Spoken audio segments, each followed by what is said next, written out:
On croit souvent que l'amour-propre est une affaire de discours, de grandes décisions, de changements visibles. On imagine qu'il faut se transformer, s'affirmer, se montrer différent aux yeux des autres. Mais dans la réalité, ce qui dit le plus sur la relation que nous entretenons avec nous-mêmes n'est presque jamais spectaculaire. C'est discret, silencieux, parfois même invisible.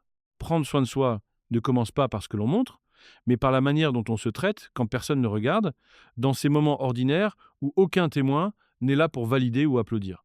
C'est précisément là que se joue quelque chose de fondamental.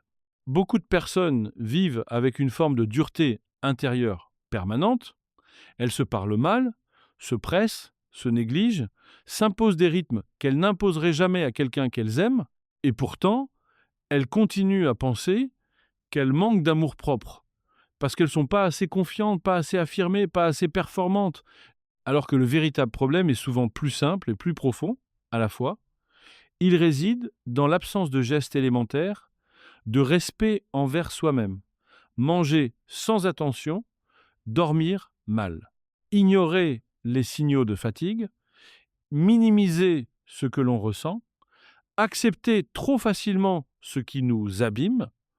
Ce ne sont pas de grands drames, mais une accumulation de petits renoncements quotidiens. Prendre soin de soi, dans ce sens, n'a rien de narcissique. Ce n'est pas se contempler, ni se mettre au centre du monde. C'est reconnaître que l'on est un être vivant, sensible, limité, et que cette réalité mérite considération. Il ne s'agit pas de se protéger de tout, ni de rechercher un confort permanent, mais d'instaurer une relation juste avec soi-même, une relation dans laquelle on cesse de se traiter comme un outil que l'on use jusqu'à l'épuisement. Car lorsqu'on se traite ainsi, on finit par vivre en décalage constant avec ses propres besoins, et ce décalage devient une source silencieuse de souffrance. Il y a quelque chose de très paradoxal dans notre époque. Jamais on n'a autant parlé de bien-être, de développement personnel, de confiance en soi, et pourtant jamais autant de personnes ne se sont senties intérieurement épuisées. Cela tient peu être au fait que l'on confond souvent l'amour-propre avec l'image que l'on renvoie, avec la performance, avec l'optimisation de soi. Alors que l'amour-propre authentique est beaucoup moins bruyant, il ne cherche pas à convaincre. Il n'a pas besoin d'être vu. Il s'exprime dans des choix simples, parfois même banals, mais profondément structurants. Choisir de s'écouter plutôt que de se forcer. Choisir de ralentir quand tout pousse à accélérer. Choisir de dire non, sans agressivité, mais sans culpabilité. Choisir de ne pas se trahir pour être accepté. Ces choix ne font pas de bruit. Ils ne provoquent pas toujours de reconnaissance immédiate, mais ils construisent, jour après jour, une stabilité intérieure. Et cette stabilité change tout.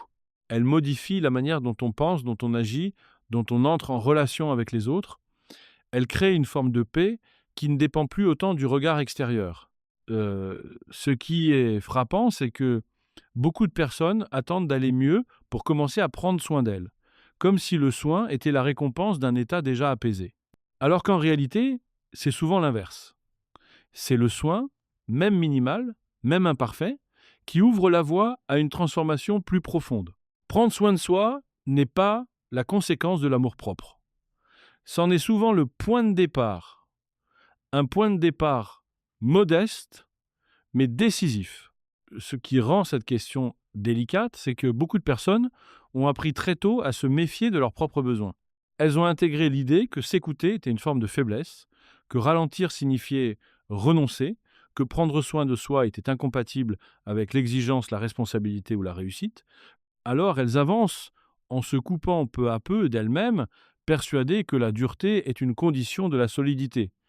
Mais à force de fonctionner ainsi, quelque chose se fissure. On continue à faire, à produire, à répondre aux attentes, mais intérieurement, le lien avec soi s'appauvrit. Prendre soin de soi, dans sa forme la plus silencieuse, commence souvent par un changement de regard, non pas sur le monde, mais sur ce qui se passe à l'intérieur. Il s'agit de remarquer la manière dont on se parle, surtout dans les moments ordinaires, quand rien d'exceptionnel ne se produit. Beaucoup découvrent alors une voix intérieure, étonnamment sévère, parfois même violente. Une voix qui juge, qui compare, qui exige sans relâche, et tant que cette voie domine, aucun rituel, aucune méthode, aucun conseil extérieur ne peut vraiment réparer ce qui se joue. Car on ne peut pas construire une relation saine avec soi-même sur un dialogue intérieur constamment hostile. Ce dialogue intérieur n'est pas apparu par hasard, il s'est formé au fil du temps, souvent en réponse à des contextes où il fallait tenir, s'adapter, ne pas déranger. Il a parfois servi à survivre, à se protéger, à avancer malgré tout. Mais ce qui a été utile à un moment donné peut devenir destructeur quand il n'est plus remis en question. Prendre soin de soi, c'est aussi avoir le courage de reconnaître que certaines stratégies intérieures, autrefois nécessaires, ne le sont plus aujourd'hui. Et que continuer à s'y accrocher revient à prolonger inutilement une forme de violence intérieure. Il y a une idée essentielle à comprendre ici. Le respect de soi ne consiste pas à se satisfaire de tout, ni à se complaire dans l'indulgence. Il consiste à se traiter avec la même exigence, juste que l'on appliquerait à quelqu'un que l'on estime profondément. Cela implique parfois de se confronter, de se remettre en question, de changer, mais cela exclut l'humiliation intérieure, le mépris, le dénigrement constant, car aucune transformation durable ne peut naître d'un rapport de force permanent avec soi-même. Dans la vie quotidienne, cette forme silencieuse d'amour-propre se manifeste de façon très concrète. Elle apparaît dans la manière dont on gère sa fatigue, dont on écoute ses limites, dont on accepte de ne pas tout contrôler. Elle se voit dans le rapport au temps, dans la capacité à ne pas remplir chaque espace par de l'agitation. Elle se glisse dans des décisions discrètes, comme le fait de s'accorder un vrai repos sans se justifier, de renoncer à certaines obligations inutiles, ou simplement de reconnaître qu'à cet instant précis, on n'a pas toutes les réponses. Beaucoup attendent une grande révélation, un déclic spectaculaire, pour changer leur relation à eux-mêmes. Mais ce type de bascule est rare. Ce qui transforme réellement, ce sont des ajustements progressifs, presque imperceptibles, une manière différente de commencer la journée, une attention plus fine portée à ce que l'on ressent. Un refus plus clair de ce qui nous épuise inutilement. Et ces gestes n'impressionnent personne. Ils ne font pas de bruit, mais ils réparent quelque chose de fondamental. Ils recréent un espace intérieur où il devient enfin possible de respirer. Et quand cet espace apparaît, même de façon fragile, quelque chose change dans la manière d'habiter sa propre vie, on ne cherche plus autant à se prouver. On n'est plus constamment en lutte contre soi-même. On commence à avancer avec moins de tension, moins de dureté, non pas parce que tout devient facile, mais parce que l'on cesse de se compliquer inutilement l'existence. C'est là que l'amour-propre cesse d'être un concept abstrait pour devenir une expérience vécue, quotidienne, profondément ancrée dans le réel. Il y a une confusion fréquente entre le fait de prendre soin de soi et la recherche permanente de confort, comme si s'aimer impliquait d'éviter toute difficulté, toute tension, toute forme d'inconfort. En réalité, c'est souvent l'inverse. Le véritable amour-propre ne nous éloigne pas de l'effort, il nous permet de l'habiter autrement. Il ne supprime pas les exigences de la vie, mais il empêche qu'elles se transforment en violence intérieure. Et prendre soin de soi, c'est pas fuir ce qui est difficile, c'est refuser de s'y perdre. Beaucoup de personnes vivent dans une forme d'urgence intérieure constante. Même lorsqu'il n'y a pas de danger réel, le corps et l'esprit restent en alerte. On anticipe, on rumine, on rejoue mentalement des scènes passées ou futures. Cette agitation permanente épuise, et à force, elle devient presque invisible, comme un bruit de fond auquel on s'habitue. Le problème, c'est que dans cet état, il devient extrêmement difficile d'entendre ce qui se passe réellement en soi. Le soin commence souvent par là. Apprendre à reconnaître quand cette tension n'est plus nécessaire, dans soin de soi, dans sa forme la plus silencieuse, implique une relation différente au temps. Accepter que tout ne se résout pas immédiatement. Accepter que certaines questions aient besoin de maturer. Accepter aussi que l'on ne puisse pas être pleinement disponible à tout et à tous. Cette acceptation n'est pas une démission, C'est une forme de lucidité. Elle permet de hiérarchiser, de choisir, de renoncer sans se sentir coupable. Car le renoncement fait aussi partie du respect de soi. Il y a également un lien très fort entre le soin que l'on s'accorde et la manière dont on se rend présent au monde. Lorsqu'on se néglige intérieurement, on devient souvent plus réactif, plus irritable, plus fermé, non par manque de bonne volonté, mais par épuisement. À l'inverse, quand on commence à se traiter avec un peu plus de justesse, quelque chose s'apaise, on écoute mieux, on répond moins par automatisme, on devient plus capable de discernement. Ce n'est pas une amélioration spectaculaire, mais une transformation progressive de la qualité de présence. Ce qui est frappant, c'est que beaucoup de personnes attendent des signes extérieurs pour se sentir légitimes à prendre soin d'elles, attendent d'être reconnues, validées, autorisées, comme si le soin devait être mérité. Or, cette logique est précisément celle qui maintient dans l'épuisement. Prendre soin de soi n'est pas une récompense. C'est une condition. Une condition pour durer, pour créer, pour aimer, pour traverser les épreuves sans se perdre complètement. Dans cette perspective, l'amour-propre cesse d'être un sentiment abstrait ou fluctuant. Il devient une pratique, une manière d'agir au quotidien, même quand l'envie n'est pas là, même quand la fatigue domine, même quand l'on doute. Il se manifeste dans le fait de ne pas se trahir systématiquement, de ne pas se forcer au-delà du raisonnable, de reconnaître ses limites sans les transformer en défauts. Cette pratique n'est jamais parfaite. Euh, Elle est faite d'ajustements, de reprises, parfois de retours en arrière, mais elle trace une direction, et cette direction est essentielle, car ce n'est pas la perfection qui apaise, mais la cohérence, sentir que ce que l'on fait n'est pas en contradiction permanente avec ce que l'on ressent. Sentir que l'on avance sans se nier, quand cette cohérence s'installe, même partiellement, elle produit un effet profond, on se sent moins fragmenté, moins en lutte, plus ancré, et c'est souvent à ce moment-là que l'on réalise que prendre soin de soi n'a jamais été une question d'ego, mais une condition de justesse intérieure. Il y a un autre malentendu profond autour du soin de soi qui concerne l'idée de contrôle. Beaucoup pensent que prendre soin de soi, c'est apprendre à mieux se maîtriser, à se discipliner davantage, à éliminer ce qui déborde, mais cette vision produit souvent l'effet inverse. Plus on cherche à tout contrôler intérieurement, plus la tension augmente. Le soin véritable commence rarement par le contrôle. Il commence par l'attention, par la capacité à observer ce qui est là sans immédiatement chercher à le corriger ou à le faire disparaître. Beaucoup de personnes vivent coupées de leurs propres signaux internes. La fatigue devient normale, l'irritation devient banale, la tristesse est rapidement masquée par l'occupation, et à force de fonctionner ainsi, on ne sait plus très bien ce que l'on ressent réellement. On agit par habitude, par obligation, par automatisme.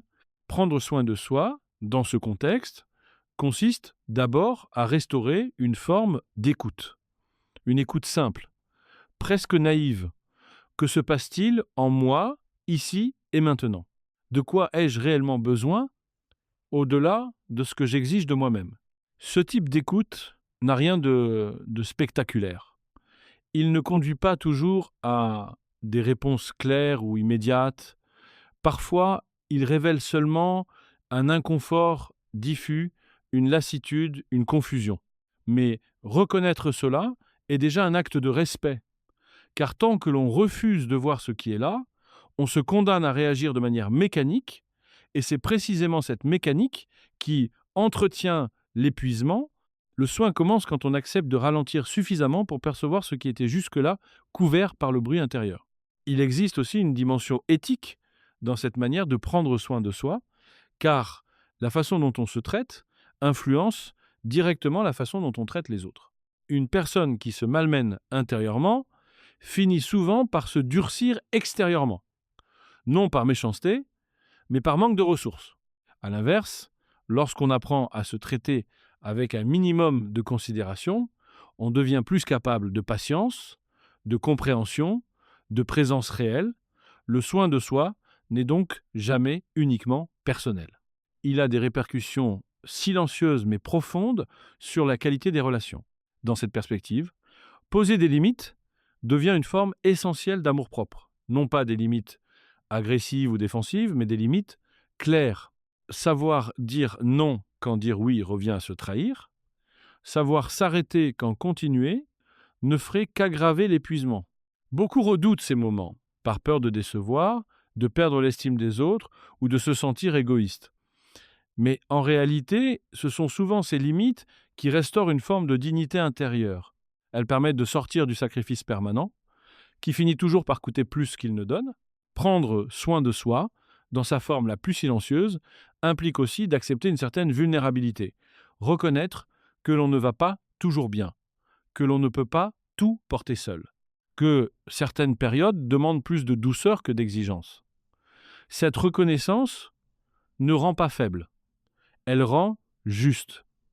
Elle permet d'ajuster ses attentes, de se traiter avec humanité, car l'on oublie souvent que l'amour-propre n'est pas une conquête héroïque, mais une fidélité discrète à ce que l'on est réellement dans ses forces comme dans ses fragilités. Et c'est peu être là que se situe l'essentiel. Prendre soin de soi, c'est pas devenir quelqu'un d'autre, c'est pas se transformer pour correspondre à une image idéale, c'est cesser de se battre contre soi-même. C'est apprendre à habiter sa propre vie avec moins de violence, moins de déni, quand ce combat intérieur s'apaise, même partiellement, une énergie nouvelle apparaît. Non pas une énergie euphorique, mais une énergie stable, durable, qui permet d'avancer sans se perdre. Il y a un moment où l'on réalise que le manque de soin envers soi ne vient pas toujours d'un manque de conscience, mais d'une forme d'habitude profondément ancrée. On a appris à fonctionner ainsi, à passer après, à tenir, à s'adapter, et avec le temps, cette manière d'être devient presque une identité. On ne se demande plus si elle est juste, seulement si elle est efficace. Le problème, c'est que ce qui est efficace à court terme peut devenir destructeur sur la durée. Prendre soin de soi commence souvent quand on accepte de remettre en question ce mode de fonctionnement automatique. Ce qui rend cette remise en question difficile, c'est qu'elle oblige à faire face à une certaine forme de vide. Lorsque l'on cesse de se remplir par l'agitation, par les obligations, par la pression intérieure, quelque chose apparaît, parfois de l'ennui, parfois de l'inquiétude, parfois une tristesse ancienne que l'on n'avait jamais vraiment regardée. Beaucoup fuient ce moment, pensant qu'il est dangereux, alors qu'en réalité, c'est souvent là que commence un véritable réajustement intérieur. Car ce que l'on évite finit toujours par se manifester d'une autre manière, souvent plus douloureuse. Prendre soin de soi, dans ce contexte, ne signifie pas analyser sans cesse ce que l'on ressent. Il s'agit plutôt de créer des espaces où l'on cesse de se fuir, des espaces simples. Un moment de silence. Une marche sans objectif précis. Un temps sans écran. Ces moments peuvent sembler insignifiants, presque inutiles, surtout dans une culture qui valorise la performance et l'occupation constante. Mais ils jouent un rôle essentiel. Ils permettent au système intérieur de se réguler, de retrouver un rythme plus humain. Il y a également une dimension très concrète, presque corporelle, dans cette forme silencieuse d'amour-propre. Le corps parle avant l'esprit. Il envoie des signaux bien avant que la pensée ne formule un malaise. Tension, fatigue persistante, trouble du sommeil, irritabilité. Ignorer ces signaux, c'est souvent prolonger inutilement un déséquilibre. Apprendre à les reconnaître, sans dramatiser, sans les nier, fait partie du soin, non pas pour tout régler immédiatement, mais pour cesser d'aggraver ce qui pourrait être ajusté plus tôt. Beaucoup de personnes attendent que la situation devienne critique pour commencer à se traiter autrement. Un épuisement sévère, une rupture, un échec professionnel. Comme si le soin ne devenait légitime qu'au moment de la crise. Mais cette logique entretient une relation très dure à soi. Prendre soin de soi avant d'aller mal, c'est justement ce qui permet parfois d'éviter de s'effondrer. C'est une forme de prévention intérieure, discrète mais puissante. Ce qui est frappant, c'est que lorsque on commence à se traiter avec un peu plus de respect, même de manière imparfaite, la perception de soi change. On se sent moins en faute, moins en retard sur sa propre vie, on ne devient pas soudainement confiant ou serein, mais quelque chose se stabilise, une base apparaît, et cette base permet de traverser les difficultés avec plus de solidité. Non pas parce qu'elles disparaissent, mais parce qu'elles ne s'ajoutent plus à une guerre intérieure permanente. Prendre soin de soi, dans sa forme la plus silencieuse, n'est donc pas un luxe ni une tendance, c'est une manière de se rendre la vie habitable sur la durée, une manière de continuer à avancer sans se perdre complètement en chemin, et cette capacité-là, discrète mais essentielle, et peut être l'une des formes les plus profondes de l'amour-propre. Il arrive souvent que l'on cherche des solutions complexes à des déséquilibres qui tiennent en réalité à des choses très simples. On pense qu'il faut comprendre davantage, analyser plus finement, accumuler des outils, alors qu'une grande partie du mal-être vient d'un manque de régularité dans les gestes élémentaires de soins. Dormir à peu près correctement, manger sans se presser, faire une pause avant l'épuisement, ces gestes paraissent évidents, presque banals, et c'est précisément pour cela qu'ils sont négligés. On les remet à plus tard, à un moment plus calme, qui n'arrive jamais vraiment. Prendre soin de soi, dans sa forme la plus silencieuse, repose souvent sur la répétition plutôt que sur l'intensité. Ce n'est pas un grand changement spectaculaire qui transforme la relation à soi, mais une constance discrète, faire un peu, mais souvent. Revenir encore et encore à ce qui soutient réellement, même quand l'envie n'est pas là. Cette fidélité à de petits actes crée, avec le temps, un effet cumulatif puissant. Elle installe une forme de confiance intérieure qui ne dépend plus autant des circonstances extérieures. Il y a aussi une dimension profondément temporelle dans l'amour-propre. Beaucoup de personnes vivent comme si tout devait être réglé rapidement, comme si chaque inconfort était un échec. Cette impatience envers soi-même est une source majeure de violence intérieure. Prendre soin de soi, c'est accepter que certaines transformations prennent du temps. Accepter de ne pas aller plus vite que ce que l'on peut réellement intégrer. Ce respect du rythme personnel est l'un des gestes les plus difficiles, mais aussi les plus libérateurs. Dans ce processus, il est important de comprendre que les retours en arrière ne sont pas des régressions. Il y aura des périodes où l'on se néglige davantage, où l'on retombe dans de vieux automatismes. Cela ne signifie pas que tout est perdu. Cela signifie simplement que l'on est humain. La différence, avec le temps, c'est que l'on revient plus vite à soi. On repère plus tôt les signaux. On corrige plus rapidement et cette capacité de retour est déjà une forme de soin. Beaucoup de personnes pensent qu'elles manquent d'amour-propre parce qu'elles doutent, parce qu'elles ont peur, parce qu'elles se sentent parfois fragiles. Mais le doute et la peur ne sont pas des signes de manque d'amour-propre. Ils font partie de l'expérience humaine. Ce qui fait la différence, c'est la manière dont on se traite au moment où ces états apparaissent. Est-ce qu'on s'accable davantage ou est-ce que l'on s'accorde un minimum de soutien intérieur ? C'est souvent là que tout se joue.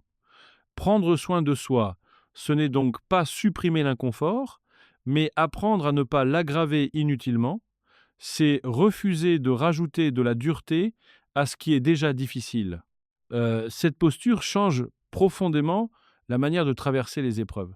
On ne devient pas invulnérable, mais on cesse de se sentir seul contre soi-même. Et cette alliance intérieure, même fragile, constitue une ressource immense. Au fil du temps, cette manière de se traiter transforme subtilement la relation à la vie. On ne cherche plus autant à se prouver quelque chose. On devient moins dépendant de l'approbation extérieure. On commence à agir davantage en accord avec ce que l'on ressent comme juste. Et cette cohérence, même imparfaite, procure une forme de stabilité intérieure qui ne s'achète pas et ne se décrète pas. Elle se construit silencieusement, jour après jour, Et il y a un moment où cette manière plus juste de se traiter cesse d'être un effort conscient et devient une sorte de repère intérieur. On ne réfléchit plus autant à chaque décision, on sent plus vite ce qui respecte ou non cet équilibre fragile. Ce n'est pas une certitude absolue, mais une sensibilité accrue à ce qui fait du bien ou du mal. Et cette sensibilité change profondément la façon d'avancer dans la vie. On ne se force plus systématiquement. On ajuste, on compose, on choisit avec un peu plus de discernement, prendre soin de soi dans sa forme la plus silencieuse, transforme aussi la relation à l'échec et à l'erreur. Lorsque l'on se maltraite intérieurement, chaque erreur devient une preuve de plus que l'on n'est pas à la hauteur. Elle alimente le découragement, la honte, parfois le renoncement. À l'inverse, quand une base de respect de soi est installée, l'erreur perd une partie de son pouvoir destructeur. Elle reste inconfortable, parfois douloureuse, mais elle ne remet plus en cause la valeur de la personne. Elle devient une information, un ajustement possible, plutôt qu'un verdict définitif. Ce changement est subtil, mais il a des conséquences profondes. Il libère de l'énergie, non pas une énergie euphorique, mais une énergie disponible. Une énergie qui n'est plus entièrement consommée par la lutte intérieure. Et cette énergie peut alors être investie ailleurs, dans des projets plus justes, dans des relations plus équilibrées, dans des choix plus alignés.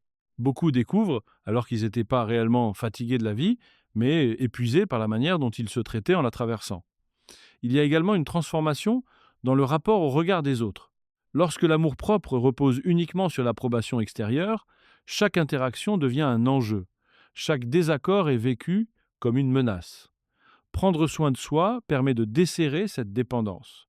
Non pas en devenant indifférent aux autres, mais en cessant de se définir exclusivement à travers leurs attentes, on gagne une forme de liberté intérieure. Une capacité à rester soi, même quand le regard extérieur est incertain ou critique, ce processus ne rend pas la vie plus simple au sens où tout irait mieux. Il la rend plus habitable, plus respirable. On accepte davantage l'imperfection, la sienne, mais aussi celle des autres. On devient moins dur, moins pressé, moins exigeant, de manière rigide.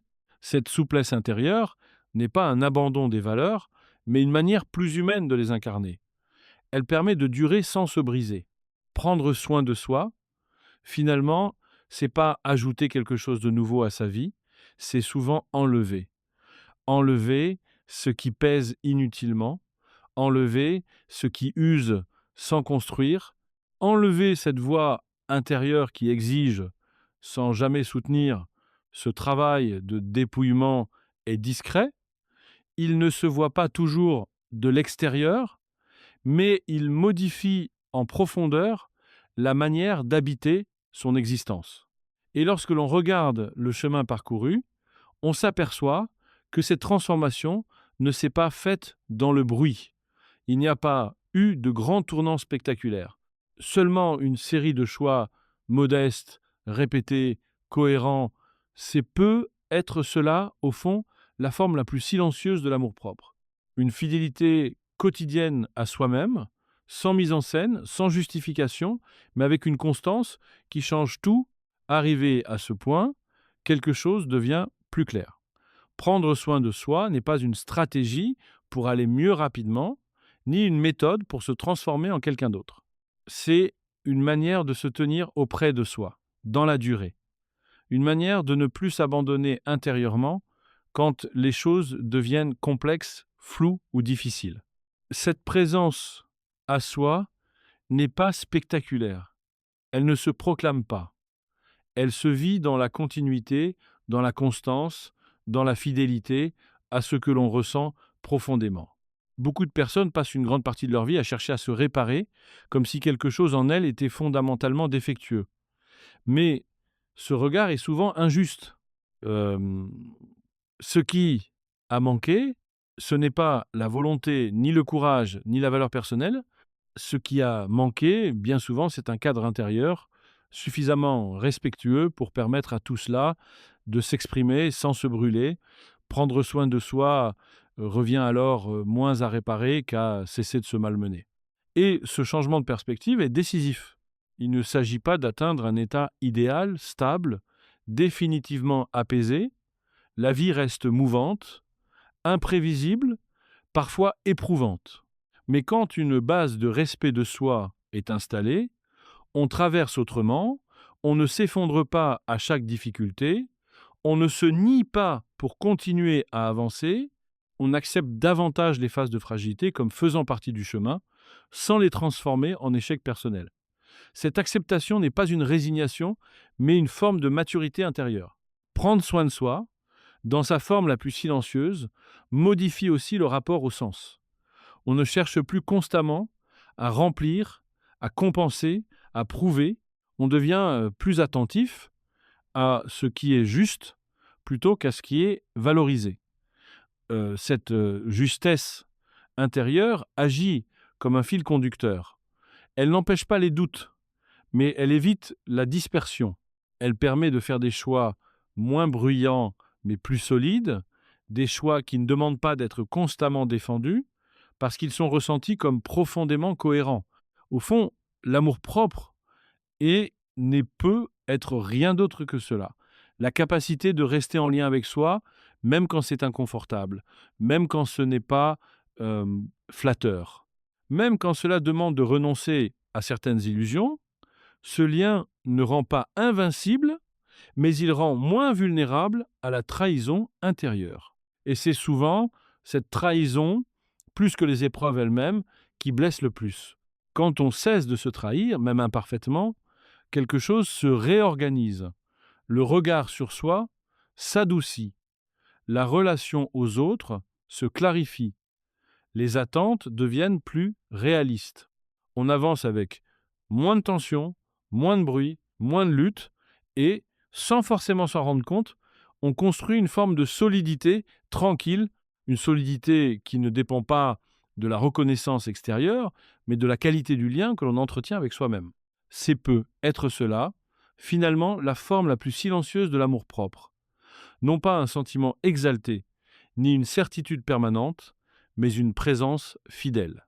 Une manière de se respecter assez pour ne plus se perdre, une manière d'habiter sa propre vie avec suffisamment de douceur et de fermeté pour pouvoir continuer jour après jour sans s'abîmer en chemin.